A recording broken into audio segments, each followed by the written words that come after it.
نتوقع خسارة المغرب أمام الأرجنتين لأقل من 20 سنة. تذكروا كلامي جيدا، المغرب سيخسر بهزيمة ثقيلة. الأرجنتين منتخب قوي وسيفوز بنهائي كأس العالم لأقل من 20 سنة. أنا أرشح المنتخب الأرجنتيني يقدر يفوز بكأس العالم، لأن عنده تعداد جد ثري، عنده ثقافة تاع كرة القدم. الفريق الأرجنتيني مثل المنتخب الأرجنتيني مثل المنتخب البرازيلي. نعرفوا باللي هذه منتخبات دائما ما تصنع الإثارة في الكؤوس العالمية. الأرجنتين عندها حظوظ أكبر يعني اللي تتوج باللقب.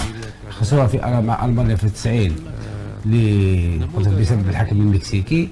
في 2014 مع المانيا يعني اللي ربحت 7-1. يبقى الحظوظ للارجنتين كبيره. اعتقد توجور تخرج لاعبين، نشوفوا لاعبين توجور كبار يلعبوا في احد هدايا. نظن باللي بالك راهو يعطاكين في المنتخب الارجنتيني، والمنتخب الارجنتيني نظن كما تكلم محمد منتخب اللي عنده جرينتا، اللي يعتمد على الاستحواذ، يعرف كيفاش يمشي الكره ديالو.